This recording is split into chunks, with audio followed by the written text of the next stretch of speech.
বলবো সেটা হচ্ছে ডিপ্লোমা ইঞ্জিনিয়ারিং ছাত্রছাত্রীদের একটা মনের মধ্যে বিষয় বলতে গেলে জাগৃত হয়েছে। সেটা হচ্ছে বলতে গেলে যে দাদা আমরা কোন সিলেবাসকে বা কোন সিলেবাস প্যাটার্ন ফলো করব যাতে আমাদের নাম্বারটা বলতে গেলে ভালো হয়, বা পরীক্ষার যে সিস্টেম আছে সেই সিস্টেমটা একটু বলো। তো দেখো, ফার্স্ট অফ অল তোমাদের বলতে গেলে কোশ্চেন যে প্যাটার্ন হবে সেটা বলতে গেলে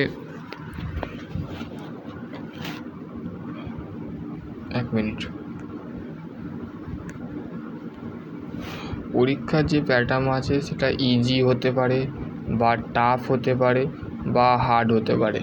তো তোমার উপরে বলতে গেলে নির্ভর হচ্ছে যে তুমি বলতে গেলে কীভাবে সেই জিনিসটাকে হ্যান্ডেল করবে বা তুমি সেই জিনিসটাকে কীভাবে সম্পূর্ণ গাইড করবে, সেটাই হচ্ছে তোমার উপরে ভিত্তি হচ্ছে, বা তুমি কীভাবে সেই জিনিসটাকে বলতে গেলে মেনটেন করবে। ঠিক আছে, তো দেন হচ্ছে তোমাদের যে গাইডলাইনের বিষয় আছে সেটা হচ্ছে, দেখো তোমাদের বলতে গেলে 1 নম্বর এখন গাইডলাইনের কোনো বলতে গেলে নোটিফিকেশান আসেনি যে তোমাদের কিভাবে পরীক্ষার সিস্টেমটা বলতে গেলে সম্পূর্ণ বলতে গেলে আমাদের বলতে গেলে স্টেট কাউন্সিলিং এখনও বলতে গেলে কোনো নোটিফিকেশান তোমাদের ঘরে দেয়নি।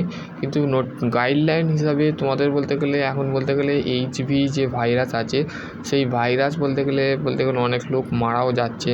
তো তার কারণে তোমাদের যে গাইডলাইন সেটা আগের বারে যেমন করোনা যে প্যান্ডেমিক যে ভাইরাস যে ছিল সেই ভাইরাসের বলতে গেলে যে গাইডলাইন ছিল সেই গাইডলাইন মানে এইবারে তোমাদের তুলে ধরতে পারে স্টেট কাউন্সিলিং। তো সেই কারণে তোমাদের গাইডলাইন তোমরা বলতে পারে তোমাদের মাস্ক নিয়ে যেতে বলতে পারে, বা তোমাদের ঘরে বলতে পারে যে তোমাদের স্যানিটাইজার যে আছে সেটা তোমরা ব্যবহার করো।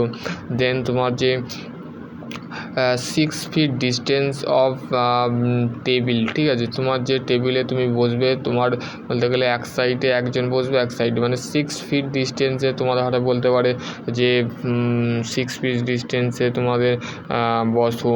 ঠিক আছে, আর দেন তোমাদের যদি যে কোশ্চেন যে অ্যাডমিট কার্ড বলতে গেলে সেইটা বলতে গেলে এই যে অফিসিয়ালি যে ওয়েস্ট বেঙ্গল স্টেট কাউন্সিলিং যে বলতে গেলে তোমাদের কিন্তু নোটিশ কিন্তু বলতে গেলে তোমাদের কিন্তু পরীক্ষার যে নোটিশ কিন্তু তোমাদের কিন্তু এসে গেছে। ঠিক আছে, 20 তারিখেই কিন্তু ফাইনাল নাও হতে পারে, 20 মে তোমাদের যে নোটিশটা দিয়েছে সেটা বলতে গেলে অ্যাকচুয়ালি বলতে গেলে তোমাদের জানিয়ে দেওয়া আছে যে তোমাদের পরীক্ষা মে মাসে হতে পারে, কিন্তু দেন তোমাদের পরীক্ষা কিন্তু আপাতত এখন জুনেও হতে পারে, দেন তোমাদের মেতেও হতে পারে। তো সেটা স্টেট কাউন্সিলিং বলতে গেলে কখনো বলতে গেলে স্টেট কাউন্সিলিং আগেরবারে বলেছিল যে জুন মাসে পরীক্ষা বলতে গেলে মে মাসে পরীক্ষা হবে, সেটা দেন জুন মাসে হয়েছিল।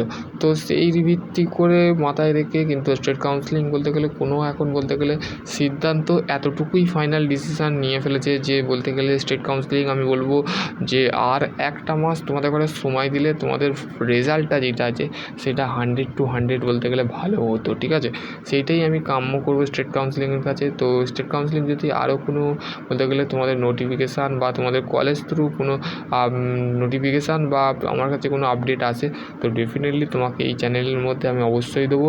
আর তোমাদের যে পড়ালেখার যে সিস্টেম বা স্টাডি যে সিস্টেম আছে সেই সিস্টেমটা একটুখানি বলতে গেলে ভালোভাবে করো, কেননা আপাতত বলতে গেলে তোমাদের পরীক্ষা যদি এই তারিখের মধ্যে হয় তাহলে বলতে গেলে তোমাদের যারা এখনও সিলেবাস কমপ্লিট করতে পারোনি বা সিলেবাস কভার করতে পারোনি সেই ক্ষেত্রে বলবো তোমরা বলতে গেলে তোমরা অবশ্যই এই চ্যানেলটার সাথে যুক্ত থাকো, আর আমার যে অফিসিয়ালি হোয়াটসঅ্যাপ গ্রুপ দুটো আছে সেই গ্রুপে অবশ্যই জয়েন হয়ে যাও।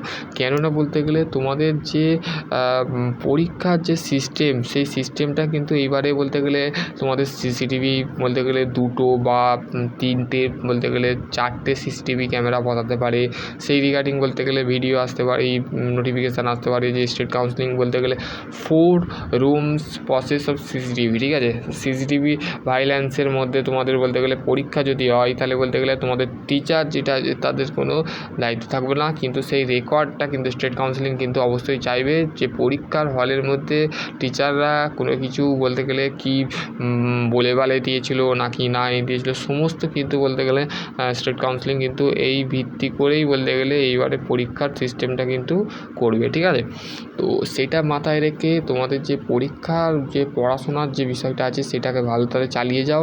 আর 60-এর মধ্যে যেন বলতে গেলে কেউ কোশ্চেন করছো আমাকে বলতে, দাদা 60-এর মধ্যে 24 না 18?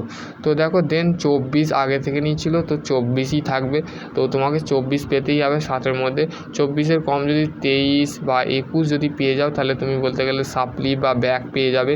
তো তার ক্ষেত্রে বলতে গেলে স্টেট কাউন্সিলিং এখনও কোনো আপাতত বলতে গেলে মার্কশিট বিষয় বা তোমাদের বলতে গেলে কোনো কোয়ারি এখন দেয়নি। তো যখন দেবে তখন ডেফিনেটলি আমি এই চ্যানেলের মাধ্যমে তোমাদের অবশ্যই দেবো। তোমাদের স্টেট কাউন্সিলিং কিন্তু বলতে গেলে রুটিন পাবলিশ করেছে। এবার বলতে গেলে রুটিন বলতে গেলে কোন ডেটে হবে, কিন্তু বলতে গেলে তোমার ডেট এবং এক্সাম কখন হবে সেই রুটিন এখন তোমাদের পাবলিশ হয়নি। সেই পাবলিশ হবে কখন, যখন তোমাদের পরীক্ষা স্টার্ট হবে 2-3 দিন আগেই কিন্তু স্টেট কাউন্সিলিং তোমাদের অফিসিয়ালি যে হোয়াটসঅ্যাপ গ্রুপ আছে আমি তোমাদের পাঠিয়ে দেবো। তো সকলে ভালো থেকো, আর যদি কারোর কাছে থাকে তো আমার গ্রুপে অবশ্যই শেয়ার করে দেবে, ঠিক আছে? আর তোমাদের আরও কোনো কোয়ারি থাকে তো ডেফিনেটলি কমেন্ট সেকশানে কমেন্ট করবে। এই দাদা তোমাদের সবসময় পাশে আছে। তো তোমাদের পরীক্ষা সংক্রান্ত আর কোনো কোয়ারি থাকে তো ডেফিনেটলি কমেন্ট সেকশানে কমেন্ট করবে। কোন সিলেবাস পড়বো, তোমাদের আরেকটা কোশ্চেন আছে যে দাদা কোন সিলেবাস আমি ফলো করবো। দেখো আমি তো বলে দিয়েছি যে আমার সিলেবাস ফলো করো, দেন তোমাদের কলেজের যে সিলেবাস আছে সেইটাও ফলো করো, সাজেশান ফলো করো, নোট ফলো করো এবং দেন বই ফলো করো। তো সকলে ভালো থেকো, সুস্থ থেকো। আর কোনো কোয়ারি থাকে তো ডেফিনেটলি কমেন্ট সেকশানে কমেন্ট করো। আজকের টপিক এতটুকুই। তো দেন তো বলতে গেলে তোমাদের বলতে গেলে স্টেট কাউন্সিলিং জানিয়ে দিয়েছে যে 20 তারিখ থেকে তোমাদের 6th সেমিস্টারের পরীক্ষা স্টার্ট হচ্ছে, ঠিক আছে? তো তোমাদের রুটিনটা অবশ্যই দেখবে। আর আমি রুটিন সম্পর্কে তো বলেই দিয়েছি যে তোমাদের কিন্তু এক্সচেঞ্জ হতে পারে বা ডেট এক্সটেন্ড হতে পারে, ঠিক আছে? তো আগেও আমি বলেছিলাম যে 6th সেমিস্টারের পরীক্ষা আগে হবে, দেন 4th সেমিস্টার এবং 6th সেমিস্টার সেকেন্ড সেমিস্টারের পরীক্ষা তারপরে হবে।